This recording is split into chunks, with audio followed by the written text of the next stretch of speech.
Hi, I'm Ethan Corbett, and thank you for having me on this week's episode of Personality Summarized. Let's get right into it. Let's start summarizing my personality based off the test I took. So after taking a Myers-Briggs personality test, it was determined that my personality type is INFP. So looking at the results of my Myers-Briggs test, it says I'm more introverted. I have a sense of intuition. I like to feel more than I do think, and I like to perceive more than I do judge. Thus, my traits fairly rare, putting me in 14%. My personality type of the population, INFP Dreamer, has me around the 2% area.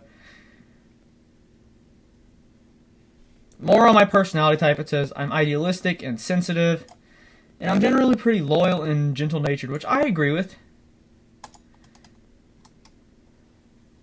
says we direct our energy inward and are energized by spending time alone, and they're private and internally aware.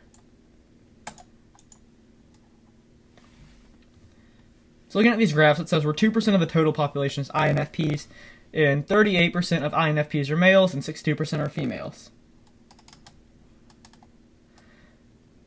Some characteristics of an INFP are idealistic, introspective, future-focused, easygoing, independent, artistic, guarded, meaningful, warm, loyal, abstract, imaginative, intuitive, empathetic, private, adaptable, sensitive, peace-loving, internally aware, selfless, gentle, creative, intuitive, and values-oriented.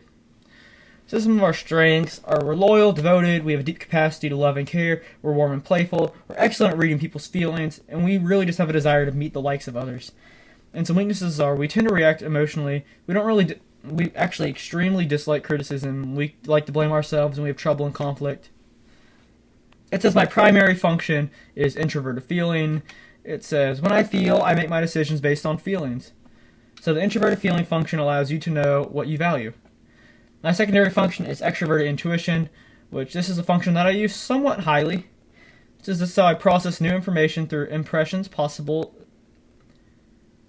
It says extroverted intuition is my secondary function, introverted sensing is my tertiary function, and extroverted thinking is my least function. Some famous people that have the same personality type as me are Henry W. Longfellow, Princess Diana, John F. Kennedy, Dick Clark, the ancient poet Virgil, John, who's a disciple of Jesus, and many, many others. Some career matches for my type, according to this website, are activists, church workers, teachers, actors, artists, journalists, professor, minister, filmmakers, librarians, graphic designer, writers, psychologists, web designers, photographers, video editors, speech pathologists, researchers, and others. Essentially just jobs that are kind of creative and somewhat hands-on. It says my temperament is lean toward the intuition and the feelings of preference. It says my temperament is NF, which is actually fairly rare. It says 14% and 5% of males. It puts me in the category of NF, the visionary. It says my preferences are introversion, intuition, feeling, and perceiving. It says my extroversion is 47%, which is higher than most other INFPs, but a little bit lower than average. My introversion is lower than other INFPs, but slightly higher than average. It says I'm 13% more intuitive than the average. My sensing is 47%, which is higher than the average INFP, but lower than the average person. My intuition is 53%, which is lower than the average INFP, but higher than the average person. My thinking is 42%, which is higher than the average INFP, but lower than the average person. My feeling is 58%, which is lower than the average INFP, but higher than the average person. And I'm 6% more perceiving than average. Some traits of this personality are loyalty, introversion, empathetic, warm, caring, agreeable, idealistic, and also being too hard on oneself. Upon going to another website and reading about the traits of my personality, I said I agree with the description. I honestly thought it kind of scarily described who I really was. And I thought I had a lot in common with the prototype of the personality. When looking at the strengths and weaknesses of this personality, it says that the strengths are this personality type is generally kind, generous, empathetic, open-minded, and idealistic. But some weaknesses are this personality type is usually overly self-critical, somewhat unrealistic, they try too hard to please others, and they can become unfocused from time to time. Some potential career paths for this personality type were writers, counselors slash social workers, teachers slash professor, psychologists, psychiatrists, musicians, and clergy slash religious workers. In all honesty, the only one of these careers I really considered was a musician. As you can see by the t-shirt, I am in choir, and I think music's cool. I listen to a lot of music, so I could see that potentially happening maybe. Who's to say? So upon exploring the personality and relationships section, I determined that the strengths of my personality type and relationships are that they're generally very caring, they excel in understanding what others feel, they're flexible, they can express themselves well, they want what's best for both parties, they're supportive, they understand others' needs, and they can generally express themselves fairly well.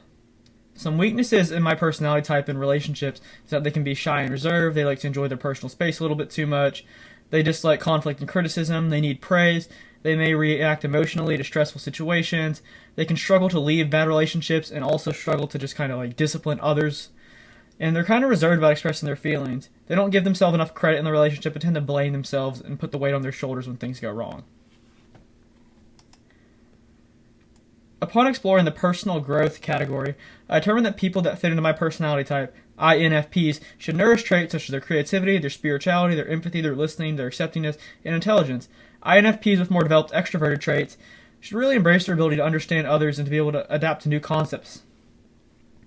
INFPs also constantly struggle with criticism, understanding if they're being criticized or not, having a skewed reality, not fully accepting things that go against their ideals, and just not understanding certain social cues, being oblivious to their appearance, and coming across as unknowingly eccentric, and they hold their opinion higher than other people's.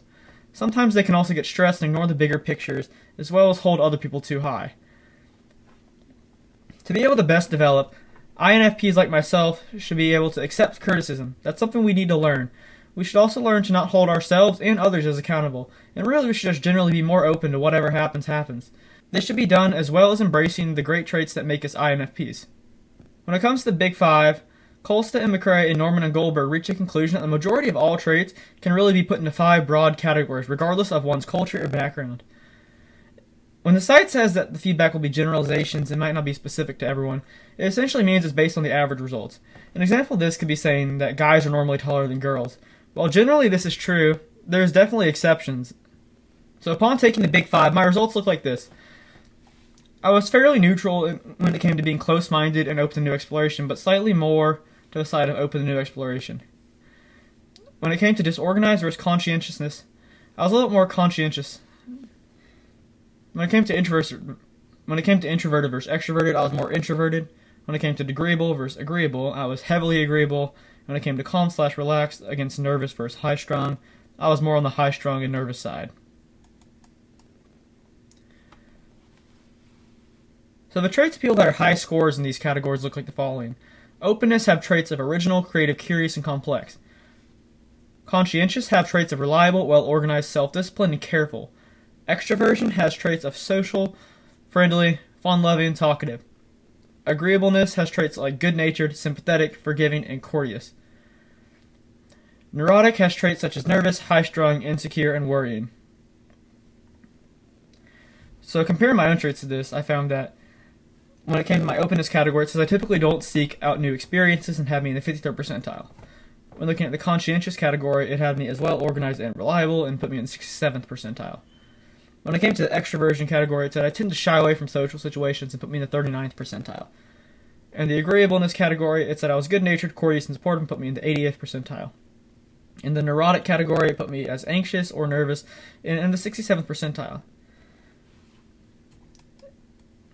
I feel like these traits more or less checked all the boxes for me, but I thought they exaggerated a little bit from time to time. An example of this being it said I shy away from social situations.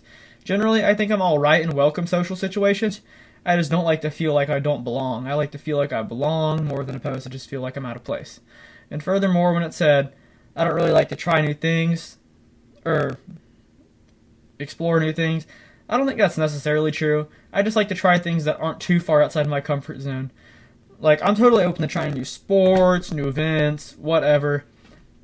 But I'm just not exactly comfortable with stuff like bungee jumping or whatever that's way, way outside of my comfort zone. Thank you for having me on this week's episode of Personality Summarized. Until next time.